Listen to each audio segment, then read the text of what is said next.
I am finally back from CES of 2025 and it was quite the trip. But we gotta celebrate because NVIDIA has finally announced the RTX 50 series. We've all been waiting for it and we've honestly really expected it, especially during CES of 2025. I gotta say, is it terrible? And I'm gonna go into details why it might be. If you're not familiar with my channel and who I am, I'm Chris Mizo, and you can see it on the shirt here, the fresh apparel. You gotta check out the gear, make sure you do. Check down in the description box or check out the store on YouTube as I do have it.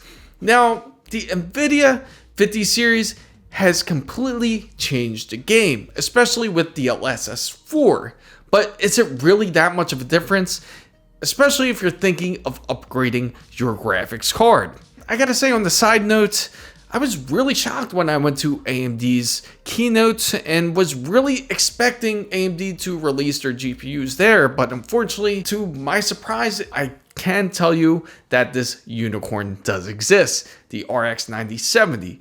But this video isn't about that, because we're gonna talk more about NVIDIA's RTX 50 series cards here. If most of you saw the keynote just as I did, you may have realized as they were showing the different game trailers or they were showing different benchmarks that they didn't really quite show raw power. And it was honestly maybe a bit of exaggeration when it showed just how well DLSS 4 performed compared to raw power, especially when you're producing it on these NVIDIA cards. But I'm going to tell you something that may interest you and why it could really not be as great as we all think it is. And the reason being is it's all thanks to the marketing from NVIDIA. We all wanted to see what the true power of a GPU is. We didn't want to see it with DLSS on or any other type of artificial settings because we want to see that pure power. But is it really that much of a good idea these days, especially because a lot of these games that are being released are not very well optimized. I mean, it's just, honestly, it's slop. I feel that game developers are honestly becoming a little bit more lazy when it comes to developing games, but again, that is a whole nother subject we can get into eventually, and we can all agree it's quite a mess. The RTX 5070 features the GB205 Blackwell chip. What that has is a 6,144 CUDA cores, has 12 gigabytes of VRAM, and on top of it, the boost clock is up to 2.5 gigahertz, as the base clock is at 2.2 gigahertz. Now, the RTX 5080, what they offer is the GB203 Blackwell chip. It has up to 10,752 CUDA cores, and it has up to 16 gigabytes of VRAM. I know, still 16 gigabytes of VRAM, but it's gonna get better. It does have a G7 RAM, of course, built G7 VRAM inside, and on top of it, 2.6 gigahertz of boost clock and 2.2 gigahertz of base clock. Nearly 2.3 gigahertz. The RTX 5090, for those who are looking for that, and honestly, you may not need a RTX 5090, but if you gotta have the best, it is a GB202 Blackwell chip, which has up to 21,760 CUDA cores. It has up to 32 gigabytes of G7 VRAM.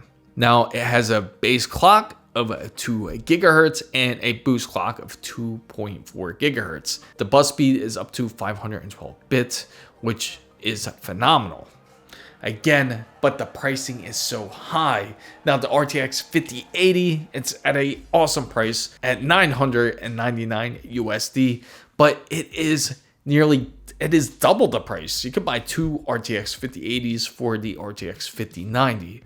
So for those who are thinking of the RTX 5090, please think of the RTX 5080 instead, because that will also save some money in your pocket. As I mentioned, there are 2 different determining factors for it. You have the neural material shading, and you also have the neural texture compression, which will save you a lot of VRAM. hence why they didn't really need to extend the 16 gigabyte VRAM mark when it came to the RTX 5080 or the RTX 5070. But then a lot of you out there might be thinking that this is just NVIDIA's way of just trying to save a buck. But I mean, really, they lowered the prices of the RTX 5080. They lowered the price of the RTX 5070 because of how confident that they are on DLSS 4. Now, DLSS frame generation does generate 3 times the original frame. It compared to its prior design to where it would attempt the frames manually instead of actually having some sort of understanding when it comes to color, density, depth, and more. Compared to DLSS 3 and DLSS 3.5, its model uses frame generation AI to where the game data such as motion vectors and depth with the 40 series, they would add optical flow, which again, only added about 1 frame.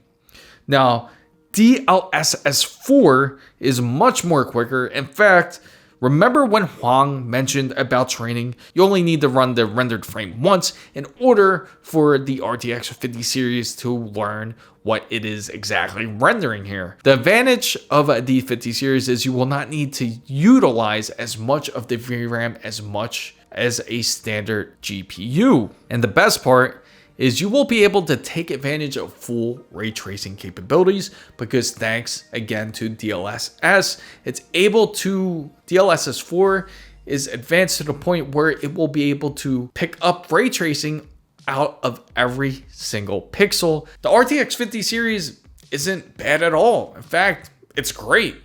It's something that I really want to be able to test out to see just how great it is.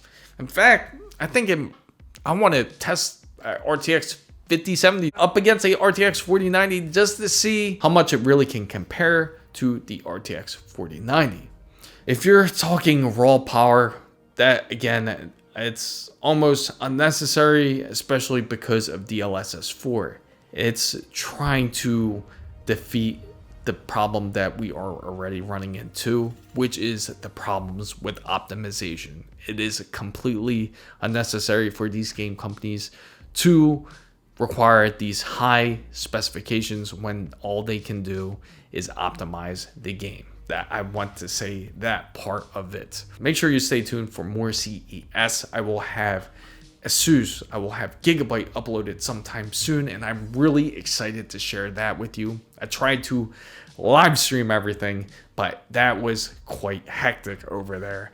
So FanBam guys, I hope you found this content very useful. If you did, make sure to give it a thumbs up. If you know anybody else who is into PC and tech, make sure you share this video with them. And if you are not part of the big wonderful FanBam, make sure you go down and hit the subscribe button for more. And don't forget to hit the notification bell. And make sure you check out the apparel. It is some dope apparel I got in the shop. Make sure to check it out.